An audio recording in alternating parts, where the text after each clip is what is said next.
Despite the incessant commercialization of electronic music, my brother, Robbie Martin, also known as Fluorescent Gray, continues to push his musical limits while staying true to his art.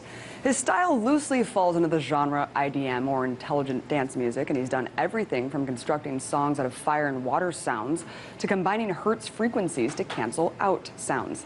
My brother's also pioneered an independent record label called Record Label Records and co-hosts a regular podcast with me on MediaRoots.org. It was an honor to have him join me on set to perform his latest song, We Kill Kids, on a basketball court. Violence never brings permanent peace. It solves no social problem. It merely creates new and more complicated ones. After a firefight, they killed Osama bin Laden and took custody of his body. El martes 11 de septiembre del 2001, siendo las 8:46 de la mañana, Estados Unidos sufrió la mayor ofensiva de su historia que culminó con la destrucción de las Torres Gemelas en Nueva York. ¡No puede ser! ¡No!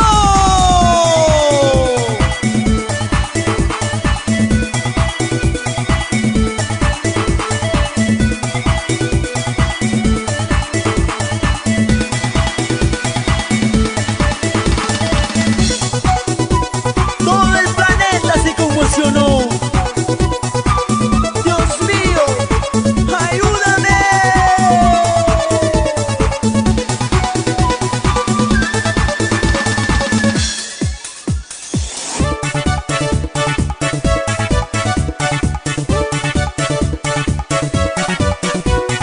Cuando te fui a buscar, no creí lo que estaba viendo.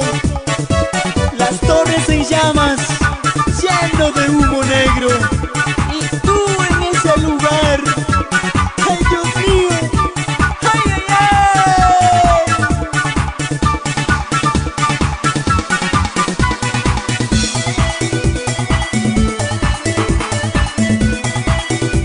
Desde Ecuador, Sudamérica, te canta El Fin. Cuando me fui a Nueva York, pensé encontrarme con mi amorcito. Él ya vivía en Nueva York y trabajaba en Torres Gemelas. Una llamada la recibí, solo me dijo adiós mi amor. Un mal recuerdo, yo la viví, los terroristas lo exterminaron. ¿Quién sabe la verdad? ¿Quién lo hizo? ¿Y por qué lo hizo? ¡No puede ser, Dios mío! ¡Ayúdame! Ese momento no le salvó ni el dinero ni la religión. Sé que te quedas ya sepultada en los escombros de Torres Gemelas. Cuánto quería estar contigo, nunca pensaba que vas a morir. Diosito lindo, no puede ser, solo llorando podré olvidar. Rindo homenaje a todos los compatriotas que perdieron sus vidas el 11 de septiembre del 2001 por buscar un sueño americano. ¡Ay, ay, ay!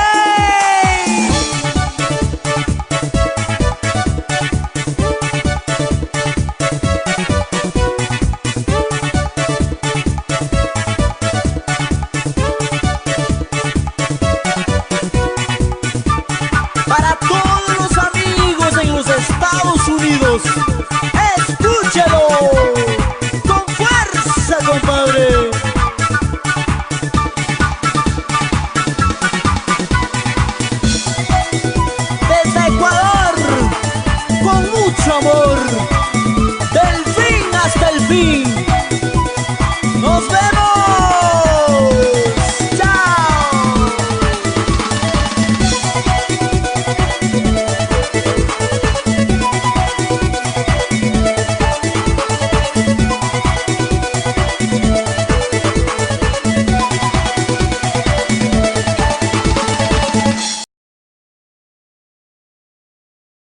What's up, Robbie? A nice Freemason jacket, man. Are you a Freemason? No, I'm actually not, but I find them extremely worthy of mockery. So, yeah, you know. You like to wear their emblems and stuff as a joke. But you use a lot of Masonic symbolism in your music, and your new album has a Masonic theme to it. Talk about the reference there. Well, the new album is called The Masonic Assassination of William Morgan, and William Morgan was a guy who threatened to expose a bunch of Masonic secrets and oaths in his book, and the Masons tried to burn down the printing press. This was like back about a century after the American Revolution. They tried to burn down the printing press, and then when that didn't work, they got a judge to throw him in debtor's prison, a Masonic judge. And once he was in prison, under the watchful eye of the Masonic police who worked the jail, he was kidnapped out of the jail and assassinated. This is really interesting, and you were telling me about this before, is that the American Revolution never would have happened the way it did if it actually weren't for the Masons. I don't think a lot of people realize how many founding fathers were Masons and how it was almost like a intimidating mafia-like organization back then. Oh, absolutely, yeah. I mean, it was such an intimidating mafia-like organization that after the death of William Morgan, the first third party in the United States, besides the Democrats and the Republicans, was created. Basically, his death was the catalyst for like a huge amount of outrage. And nowadays the Masons try to paint it as, you know, Protestants and Christians who are mad at the Masons for thinking they were satanic and things like that. But in reality, I mean, they actually murdered someone who, you know, threatened to violate their oaths. And on top of that, you mentioned the American Revolution. The Boston Tea Party, you know, the infamous event that kickstarted the revolution, was sort of like a Masonic false flag event. It was planned in a private Masonic members-only club called the Green Dragon Tavern, and they actually, you know, thought up this plan to dress like Native Americans and sort of stage a populist uprising, you know, by going onto a boat and throwing tea off of it. Wow.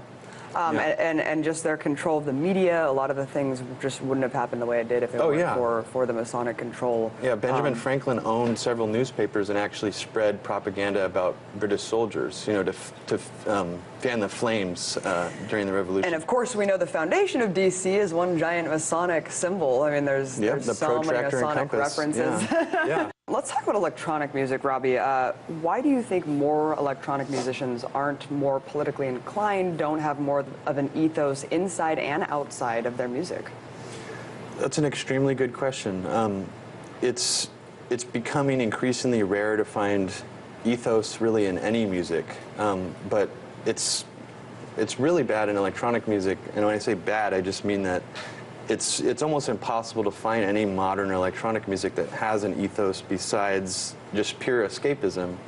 And there isn't anything fundamentally wrong with escapism, but you know, sort of the roots of the electronic music that I do now, you know, revolves around rave culture.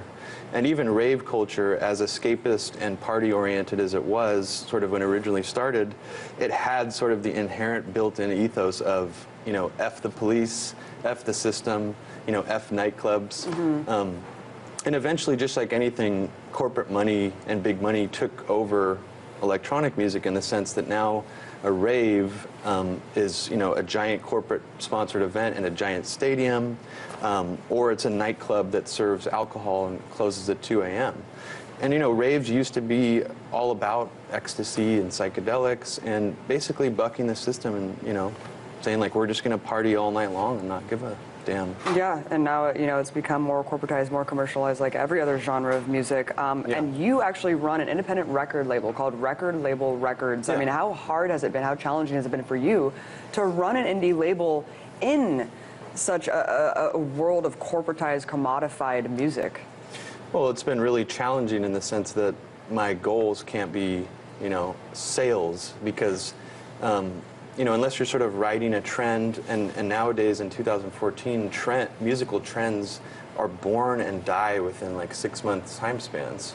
So, you know, you can either ride these waves of trends, or you can just sort of just release the music that you love and that you want to get out there. And that's kind of that's been my focus. You can't do it thinking that you're going to make money and have it be your sole source of income, because it's just not the way it works anymore if you want to really stay true to your artistic vision.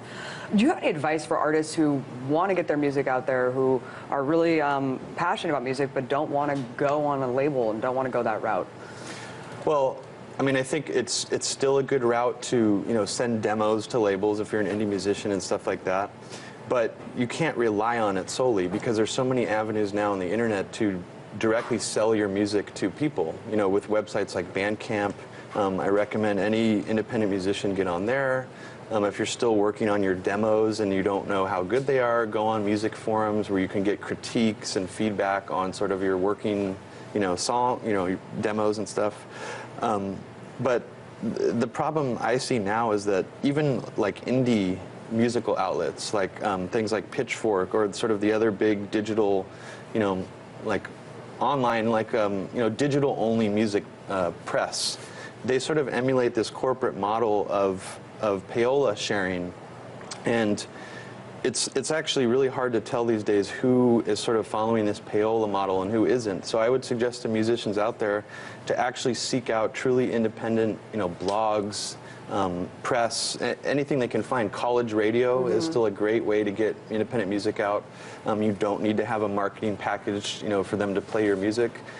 So I think it's best to try to avoid and navigate around sort of the corporate culture that is sort of permeated into a lot of quote-unquote underground culture right now. Like even Red Bull owns an electronic music academy that is like taken seriously somehow. That's it's like it's an energy drink. I mean, what is going on? Yeah, I mean, it's so fickle too. And you've actually played your music a lot on community-based radio, Pacifica, all across the country, which is another good route. You play a ton of shows in the Bay Area where you live. How can people find out more about you and your music, Robbie? Well, I used to run a venue out in Oakland, but I don't currently. I'm still playing shows occasionally. Catabatic.org is a group of friends of mine who do underground music collective out in Oakland. They throw a lot of shows. And also, if you want to check out my music, go to fluorescent-gray.bandcamp.com. And recordlabelrecords.org. Thank you so much. Robbie, Fluorescent Gray, my brother. Awesome to have you on, man.